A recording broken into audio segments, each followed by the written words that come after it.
श्री सत्यनारायण भगवान व्रत कथा पहला अध्याय। एक समय नैमिषारण्य तीर्थ में शौनकादि 88,000 ऋषियों ने श्री सूत जी से पूछा, हे प्रभु, इस कलयुग में वेद विद्या रहित मनुष्य को प्रभु भक्ति किस प्रकार मिलेगी तथा उनका उद्धार कैसे होगा। हे श्रेष्ठ मुनि, कोई ऐसा तप कहिए जिसमें थोड़े से समय में पुण्य प्राप्त हुए तथा मन वांछित फल मिले। वह कथा सुनने की हमारी इच्छा है। सर्वशास्त्र ज्ञाता श्री सूत जी बोले, हे वैष्णव में पूज्यो, आप सब ने सब प्राणियों के हित की बात पूछी है। अब मैं उस श्रेष्ठ व्रत को आप लोगों से कहूँगा जिस व्रत को नारद जी ने लक्ष्मी नारायण से पूछा था और लक्ष्मीपति ने मुनि श्रेष्ठ नारद से कहा था। सो ध्यान से सुनिए। एक समय जोगीराज नारद जी दूसरों के हित की इच्छा से अनेक लोकों में घूमते हुए इस मृत्यु लोक में आ पहुँचे, जहाँ अनेक योनियों में जन्मे हुए प्रायः सभी मनुष्यों को अपने अपने कर्मों के द्वारा अनेक प्रकार के दुखों से दुखी एवं पीड़ित देखकर सोचने लगे कि किस यत्न के करने से निश्चय ही इनके दुखों का नाश हो सकेगा। ऐसा मन में सोचकर विष्णु लोक को चले गए। वहाँ श्वेत वर्ण और 4 भुजाओं वाले देवों के ईश नारायण को, जिनके हाथ में शंख चक्र गदा और पद्म थे तथा जो वरमाला पहने हुए थे, देखकर स्तुति करने लगे। हे भगवान, आप अत्यंत शक्ति से संपन्न हैं। मन तथा वाणी से आपको कोई पार नहीं पा सकता। आपका आदि मध्य एवं अंत नहीं है। निर्गुण स्वरूप सृष्टि के कारण भक्तों के दुखों को दूर करने वाले हो। आपको मेरा नमस्कार है। नारद जी से इस प्रकार की स्तुति सुनकर विष्णु भगवान जी बोले, हे मुनि श्रेष्ठ, आपके मन में क्या है? आपका किस काम के लिए जहाँ आगमन हुआ है? निसंकोच कहिए। तब नारद जी बोले, मृत्युलोक में सभी मनुष्य जो अनेक योनियों में पैदा हुए हैं, अपने अपने कर्मों के द्वारा अनेक प्रकार के दुखों से दुखी एवं पीड़ित हो रहे हैं। हे नाथ, मुझ पर दया रखते हो तो कृपया कर बतलाइए कि इन मनुष्यों के सभी दुख थोड़े ही प्रयत्न से कैसे दूर हो सकते हैं। श्री भगवान बोले, हे नारद, मनुष्य की भलाई के लिए तुमने बहुत अच्छी बात पूछी है। जिस काम के करने से मनुष्य मोह से छूट जाता है वह मैं तुझसे कहता हूँ। सुनो, बहुत पुण्य देने वाला स्वर्ग तथा मृत्युलोक दोनों में दुर्लभ एक उत्तम व्रत है। आज मैं प्रेमवश होकर तुझसे कहता हूँ कि श्री सत्यनारायण भगवान का व्रत अच्छी तरह विधि पूर्वक करके मनुष्य तुरंत ही जहाँ सुख भोग कर मरने पर मोक्ष को प्राप्त होता है। श्री भगवान के वचन सुनकर नारद मुनि बोले, उस व्रत का क्या फल है, क्या विधान है, किसने उस व्रत को किया है और किस दिन उसको व्रत को करना चाहिए, विस्तार से कहिए। भगवान बोले, दुख शोक इत्यादि को दूर करने वाला, धन धान्य को बढ़ाने वाला, सौभाग्य तथा अच्छी संतान देने वाला, ये व्रत सब स्थानों पर विजयी करने वाला है। भक्ति और श्रद्धा के साथ किसी भी दिन मनुष्य श्री सत्यनारायण भगवान की शाम के समय ब्राह्मणों और बंधुओं के साथ धर्मपरायण होकर पूजा करे। भक्ति भाव में नैवेद्य, केले का फल, घी, दूध और गेहूं का चूर्ण स्यावा लेवे। गेहूं के अभाव में साठी का चूर्ण, शक्कर तथा गुड़ लेवे तथा सब भक्षण योग्य पदार्थ जमा करके भगवान को अर्पण कर देवे। बंधुओं सहित ब्राह्मण को भोजन करावे। तत्पश्चात स्वयं भोजन करे।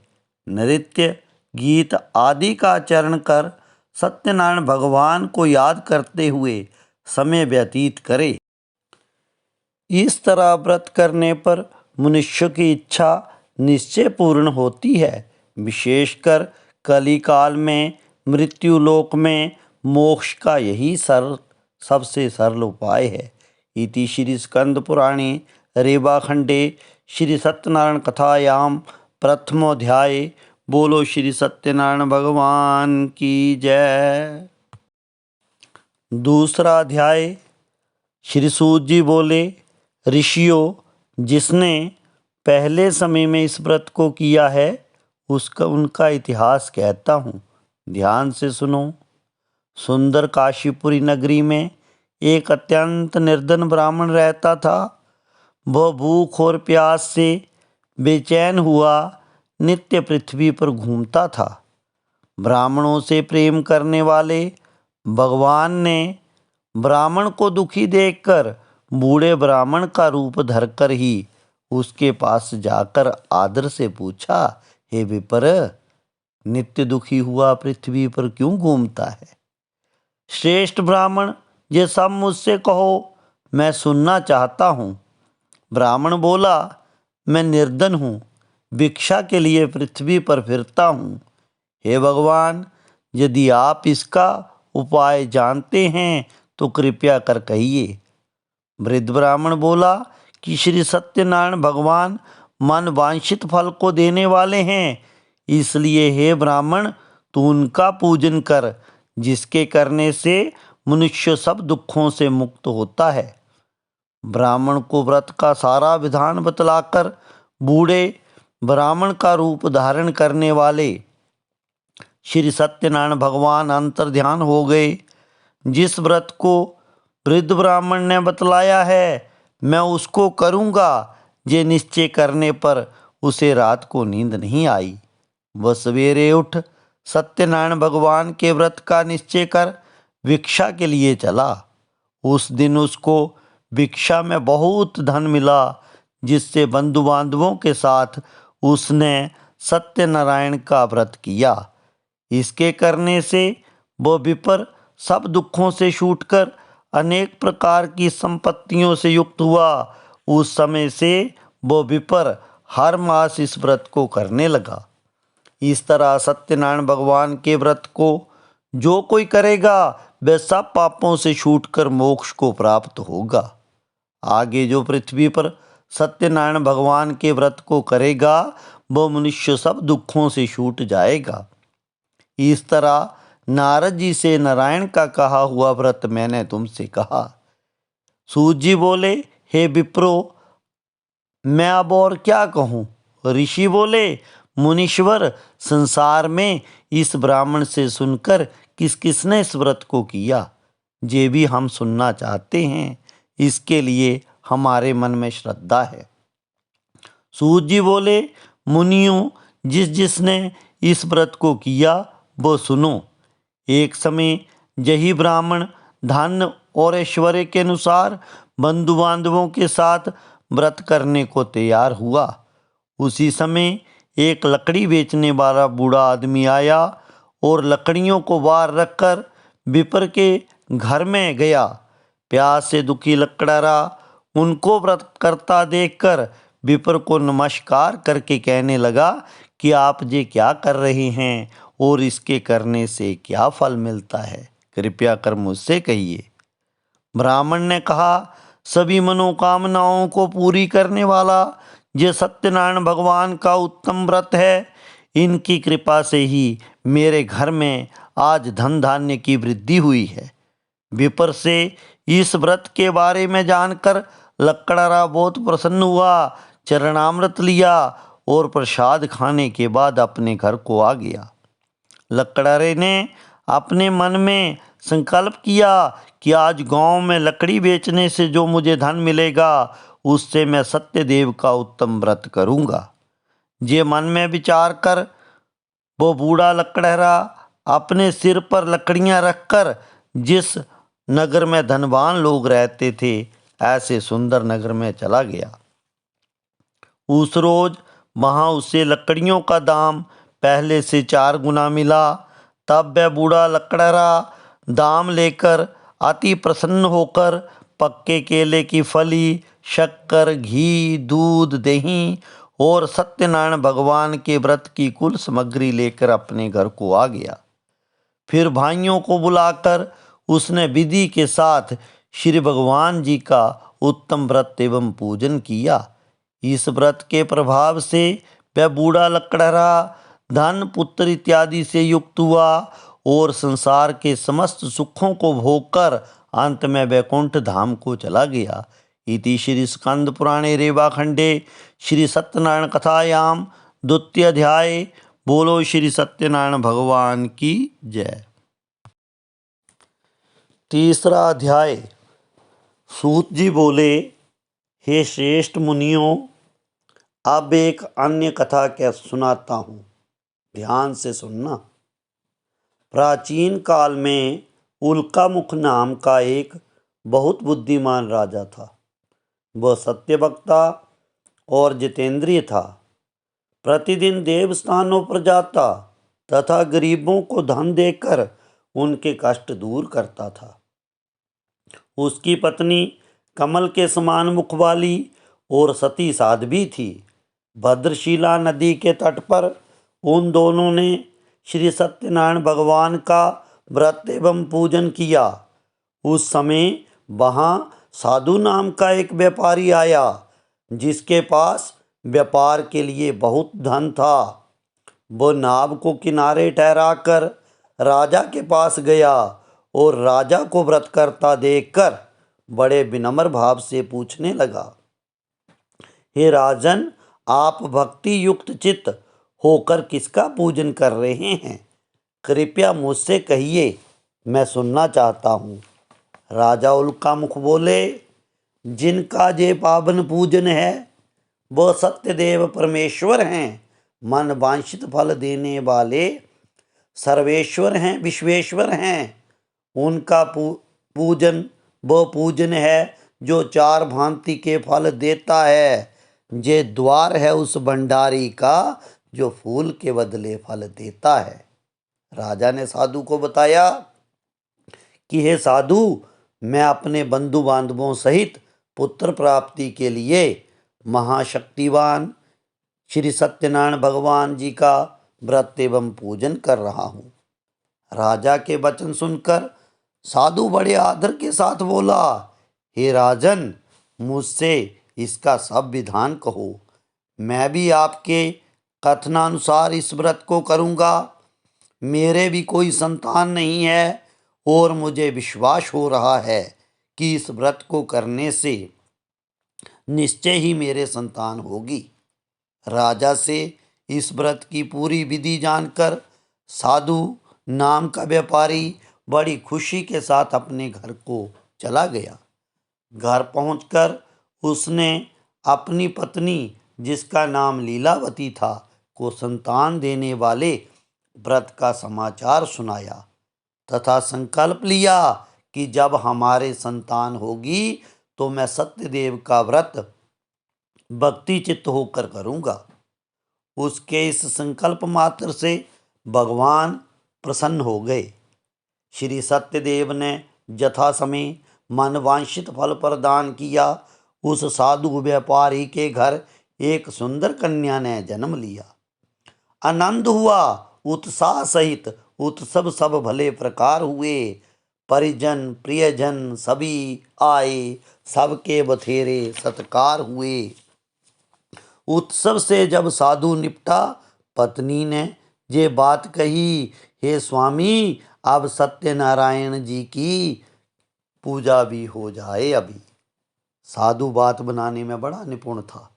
बोला, हे प्रिय, सत्यनारायण भगवान के व्रत का ध्यान मुझे भी है, लेकिन इस समय खर्चा अधिक हो गया है। आर्थिक हालात भी अच्छे नहीं हैं। जब कन्या का विवाह होगा तब सब देखा जाएगा। जो बोला और कबूला है सब कर दिया जाएगा। इस प्रकार पत्नी को झूठा आश्वासन देकर वह नगर की ओर चला गया। कन्या का नाम कलावती रखा गया। कलावती भी दिन प्रतिदिन ऐसे बढ़ी जैसे शुक्ल पक्ष का चंद्रमा बढ़ता है। वह शीघ्र ही विवाह योग्य हो गई। साधु ने जब नगर में सखियों के साथ अपनी पुत्री को देखा तो तुरंत ही दूत बुलाकर कहा, पुत्री के लिए कोई सुयोग्य वर देख कर आओ। साधु की आज्ञा पाकर दूत कंचन नगर पहुंचा और वहां बड़ी खोज और देखभाल कर लड़की के लिए सुयोग्य वणिक पुत्र ले आया। उस सुयोग्य लड़के को देखकर साधु ने अपने बंधु बांधवों सहित प्रसन्न चित्त होकर अपनी पुत्री का विवाह उसके साथ कर दिया। किंतु दुर्भाग्य से विवाह के समय भी वह उस व्रत को करना भूल गया। तब श्री भगवान क्रोधित हो गए और उसे शाप दे दिया कि तुम्हें अब दारुण कठिन दुख प्राप्त होंगे। अपने कार्य में कुशल साधु बनिया जमाता सहित समुद्र के समीप रतनपुर नगर में गया। वहां दोनों ससुर जुबाई राजा चंद्रकेतु के नगर में व्यापार करने लगे। एक रोज भगवान सत्यनारायण की माया से प्रेरित होकर चोर राजा का धन चुराकर भागे जा रहे थे, किंतु राजा के दूतों को आता देखकर चोर ने घबराकर भागते हुए राजा के धन को चुपचाप वहीं रख दिया जहां वे दोनों ससुर जुबाई ठहरे हुए थे। जब दूतों ने उस साधु व्यापारी के पास राजा के धन को देखा तो दोनों को बांधकर राजा के पास ले गए और राजा के समीप जाकर प्रसन्नता के साथ बोले, महाराज, हम दो चोर पकड़कर लाए हैं। राजा की आज्ञा से उन्हें कठिन कारावास में डाल दिया गया और जो उनका धन था वो राजा ने छीन लिया। सत्यनारायण भगवान के श्राप द्वारा उनकी पत्नी भी घर पर बहुत पीड़ित हुई तथा प्यास से अति दुखित होकर अन्न की चिंता में कलावती एक ब्राह्मण के घर गई। वहां उसने सत्यनारायण भगवान का व्रत होते देखा, फिर कथा सुनी तथा प्रसाद ग्रहण करके रात को घर आई। माता ने कलावती से कहा कि हे पुत्री, अब तक कहाँ रही, व तेरे मन में क्या है? कलावती बोली, हे माता, मैंने एक ब्राह्मण के घर श्री सत्यनारायण भगवान का पूजन एवं व्रत होते देखा है। कन्या के वचन सुनकर लीलावती भगवान के पूजन की तैयारी करने लगी। लीलावती ने परिवार और बंधुओं सहित श्री सत्यनारायण भगवान का पूजन किया और वर मांगा, जो भटक रहा अंधियारे में, राही को राह दिखा देना, हैं फूल तेरे कांटे भी तेरे, कांटों में फूल उगा देना। प्रार्थना की कि मेरे पति और दामाद को शीघ्र घर लावें और साथ ही प्रार्थना की कि हम सब का अपराध क्षमा कर दें। सत्यनारायण भगवान इस व्रत से संतुष्ट हो गए और राजा चंद्रकेतु को स्वप्न में दिखाई दिए और कहा, हे राजन, दोनों वणिक पुत्रों को सुबह ही छोड़ दो, नहीं तो तुम्हारा धन, पुत्र इत्यादि सब नष्ट कर दूंगा। राजा ने ऐसे वचन कहकर भगवान अंतर्ध्यान हो गए। प्रातःकाल राजा चंद्रकेतु ने सभा में अपना सपन सुनाया। फिर दोनों वणिक पुत्रों को कारागार से मुक्त कर सभा में बुलाया गया। दोनों ने आकर राजा को नमस्कार किया। राजा ने मीठे वचनों में बोला, हे महानुभावो, भाविवश ऐसा कठिन दुख प्राप्त हुआ है, अब तुम्हें कोई भय नहीं। ऐसा कहकर राजा ने उनको नए नए वस्त्र आभूषण दिए थे और जितना धन उनका लिया था उससे 4 गुना धन देकर आदर के साथ विदा कर दिया। दोनों व्यापारी पुत्र घर को चल दिए। इति श्री स्कंद पुराणे रेवाखंडे सत्यनारायण कथायाम तृतीय अध्याय। बोलो श्री सत्यनारायण भगवान की जय। चौथा अध्याय। सूत जी बोले, साधु नाम के इस व्यापारी ने मंगलाचार करके यात्रा आरंभ की। धन तो राजा चंद्रकेतु से बहुत प्राप्त हो चुका था। इसलिए घर वापस लौटने की सोची।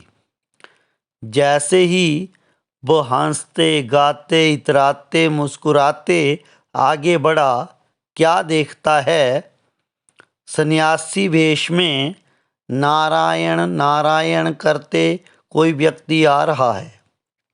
वास्तव में वो सत्यदेव नारायण ही थे, जो उस साधु व्यापारी की पुनः परीक्षा लेने आए थे। बोले, नारायण नारायण लाला जी, यदि श्रद्धा हो तो सत्यदेव के नाम पर कुछ खाने को दे दो। साधु व्यापारी था तो चतुर और बात बनाने में निपुण। बोला, महाराज, हम गरीबों के पास अब धरा ही क्या है, नाव भी तो घास फूस से ही भरी है। यदि धन लेने की इच्छा है तो क्षमा करें। ये सुनकर उसका मिथ्या भाषण वो घटघट के वासी बहुत चकित हुए और कहने लगे कि तेरा वचन सत्य हो।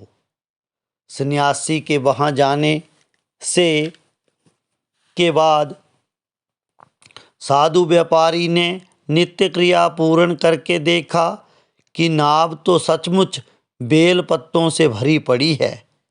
ऐसा दृश्य देखकर वो मूर्छित होकर जमीन पर गिर पड़ा। फिर मूर्छा खुलने पर अत्यंत शोक प्रकट करने लगा। उसका दामाद बोला कि आप शोक ना करें, ये दंडी का शाप है, अतः उनकी शरण में ही चलना चाहिए, तभी हमारी मनोकामना पूरी होगी। दामाद के ये वचन सुनकर वो दंडी के पास पहुंचा और अत्यंत भक्तिभाव से नमस्कार करके बोला, मैंने जो आपसे असत्य वचन कहे हैं उनके लिए मुझे क्षमा कर दें। ऐसा कहकर महान शोकातुर होकर रोने लगा। तब दंडी भगवान बोले, हे वणिक पुत्र, मेरी आज्ञा से तुम्हें बार बार दुख प्राप्त होता है, तुम मेरी पूजा से विमुख हो गया है। साधु बोला, हे भगवान, आपकी माया से ब्रह्मादि भी आपके रूप को नहीं जान पाते, तब मैं तो अज्ञानी कैसे जान सकता हूँ। आप प्रसन्न हो जाइए, मैं सामर्थ्य अनुसार आपकी पूजा करूँगा। मेरी रक्षा करो और पहले के समान नौका को धन से भर दो। उसके भक्ति युक्त वचन सुनकर दंडी भगवान ने उन्हें क्षमा किया तथा नौका को धन से भर दिया। साधु ने भगवान सत्यनारायण का पूजन अपने साथियों के साथ वहीं किया। जब अपने नगर के निकट पहुंचा तब दूत को घर भेजा। दूत ने साधु के घर जाकर उसकी स्त्री को नमस्कार करके कहा कि साधु व्यापारी और उसका दामाद नगर के समीप आ गए हैं। ऐसे वचन सुनकर साधु की स्त्री लीलावती बड़े हर्ष के साथ सत्यदेव का पूजन करके आई और पुत्री को कहा, मैं अपने पति के दर्शन को जाती हूँ, तू भी कार्य पूर्ण करके शीघ्र आना। माता के ऐसे वचन सुनकर कलावती प्रसाद छोड़कर पति के पास आ गई। प्रसाद की अवज्ञा के कारण सत्यदेव रुष्ट हो गए और उसके पति को नाव सहित पानी में डुबो दिया। कलावती अपने पति को ना देखकर रोती हुई जमीन पर गिर पड़ी। इस तरह नौका को डूबा हुआ तथा कन्या को रोता हुआ देखकर साधु दुखित होकर बोला कि हे प्रभु, मुझसे या मेरे परिवार से जो भूल हुई है उसे क्षमा करो। उसके दीन वचन सुनकर सत्यदेव प्रसन्न हुए और आकाशवाणी हुई कि हे साधु, तेरी कन्या मेरा प्रसाद छोड़कर आई है, इसलिए इसका पति अदृश्य हुआ है। यदि वो घर जाकर प्रसाद खा के लौटे तो इसे इसका पति अवश्य मिलेगा। ऐसी आकाशवाणी सुनकर कलावती ने घर जाकर प्रसाद खाया, फिर आकर अपने पति के दर्शन किए। तत्पश्चात साधु ने बंधु बांधवों के साथ सर्वप्रथम विधि पूर्वक घर जाकर सत्यदेव का पूजन किया तथा इस लोक के सुख भोग कर अंत में स्वर्ग लोक को चला गया। इति श्री स्कंद पुराणे रेवाखंडे श्री सत्यनारायण भगवान व्रत कथा चतुर्थ अध्याय। बोलो श्री सत्यनारायण भगवान की जय। पांचवा अध्याय। श्री सूत जी बोले, हे ऋषियों, अब मैं एक और कथा कहता हूँ, ध्यान से सुनना। प्रजा पालन में लीन तुंगध्वज नाम का एक राजा था। उसने भी भगवान का प्रसाद त्याग कर बहुत दुख पाया।